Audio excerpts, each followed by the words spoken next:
Hello, everyone. I'm so excited to be here with you today. My name is Elizabeth Ralston, and I'm an accessibility consultant working to help organizations develop equitable and inclusive practices.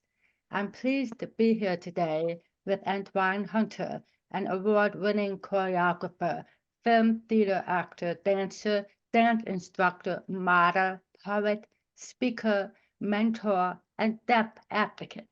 Mr. Hunter is the founder and director of Urban Jazz Company, Bay Area International Deaf Dance Festival, and hashtag Deaf Rock. And we also have Zahna Simon, who is a professional dancer, chemist, avid health nutritionist, researcher, and deaf advocate. She is the assistant director for Urban Jazz Company, Dance Company, and Bay Area International Deaf Dance Festival, and they will be appearing with the Calder Quartet on March 28th for the Mind's Ear, Merchant Beyond Silence. So let's dive into the conversation. Tell me, how did this collaboration with the Calder Quartet come about? Can you tell us a little bit about the program we'll be seeing? Yeah, this is Antoine Hunter speaking. I'm also known as Purple Fire Glow. Really, I have been performing with many different orchestra or jazz bands or different musicians from all over the world. So I think we just happened to found each other and wanted to work with things that I've already experienced, but working in a different way. For example, John Cage music.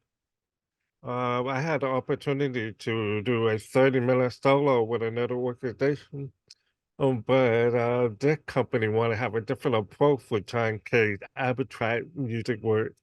Yeah. And then Beethoven's work, which will also be work with the musician to quote, that composer is deaf. So I am deaf, composer is deaf.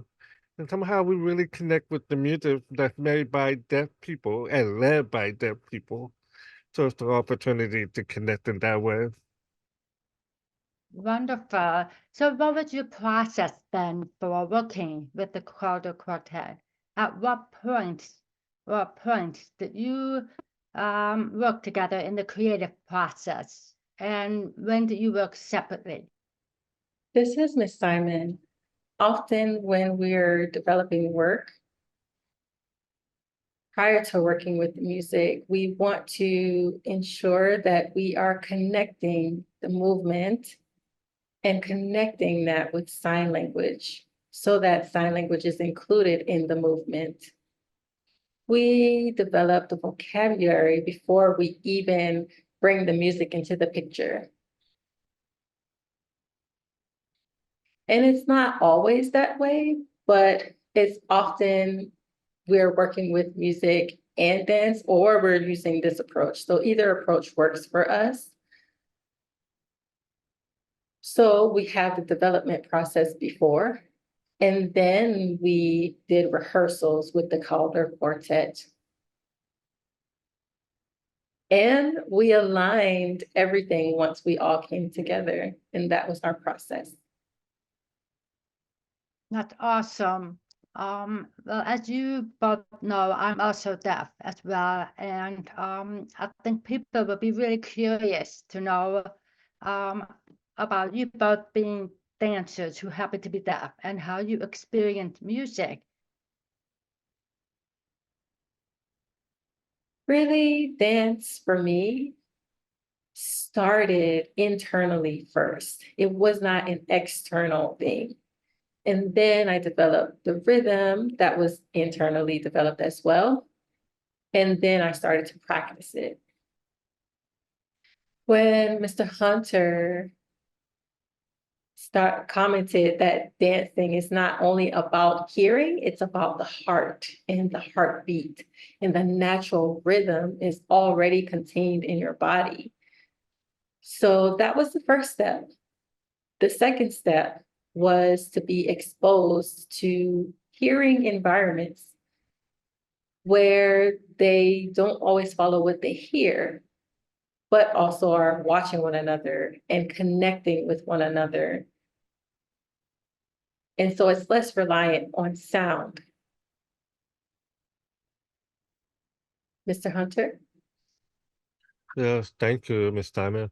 It's true that dance that really just stirs your ears, stirs your heart, something that inspires you to move, and that you are in the mood to dance in that form. And we, as a dance company, we try to dance in a harmony of feeling what we feel in the present of our conversation, you know. And dance is a way of communicating with each other. So it's really a nice blessing that we learn how to listen to each other.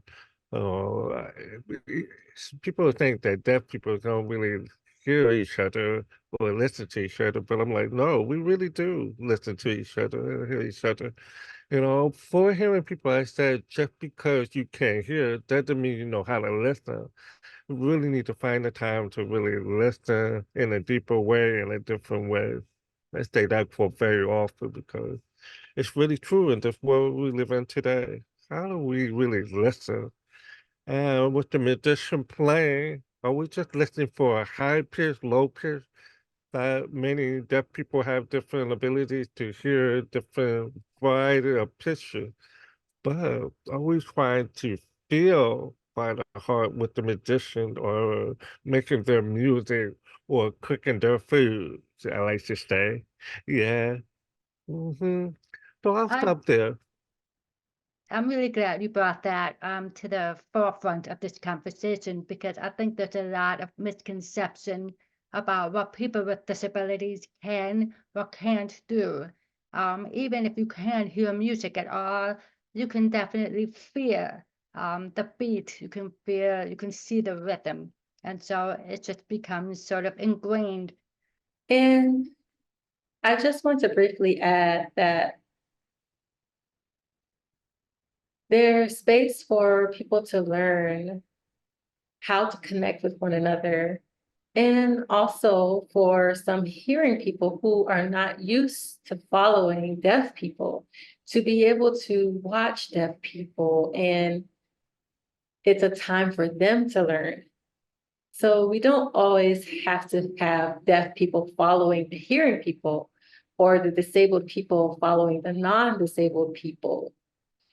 It can be a mutual communication, a mutual following of one another, and a mutual connection. So getting back to the dance performance that you'll be doing, it's a string quartet playing chamber music, a new genre for your work.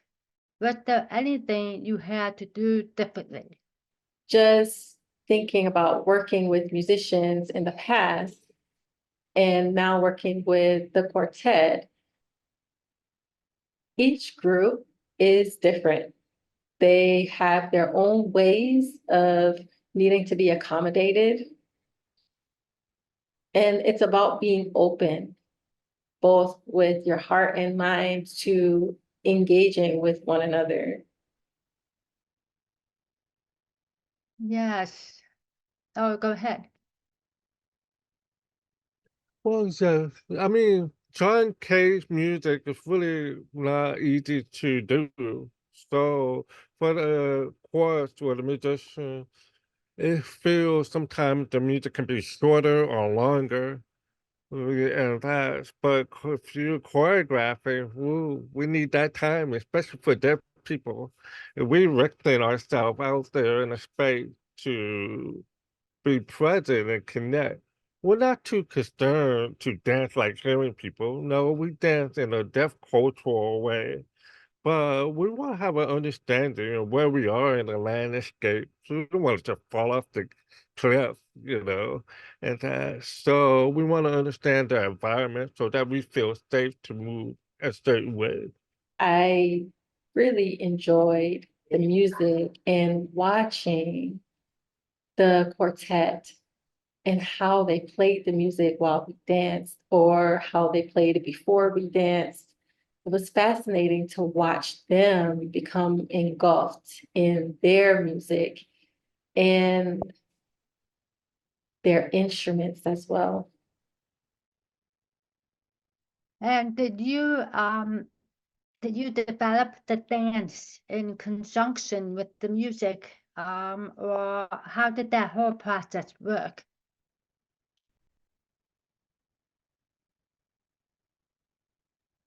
Most of my work is choreographed by me, mostly all of it. And when I say most, I leave some room for the dancers to have their own language to be involved. And Zahna, Simon, very wonderful choreographer, and also the variety of dance technique. So I don't like to limit to one kind of technique to be involved in the dances. Working with musicians and deaf dancers and instruments that are strings, which means there are no bass. Bass is easier. We can feel the bass, but with the strings, they don't have bass at all.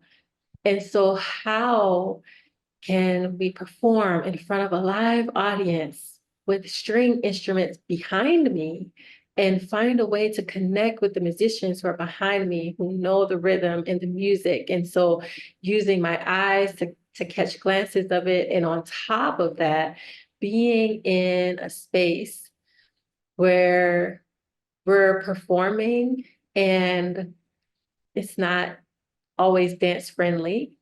And so sometimes the space is designed for musicians. So people might walk around with their shoes, and you could get splinters, or the height of the stage is uneven, or it's not fully smooth and connected. And so it's because it's not designed for dancers. So how can we make those type of spaces work with our dance and choreography? And also the challenge of, enjoying that process and enjoying that challenge, because it helps me grow as an artist and as a dancer.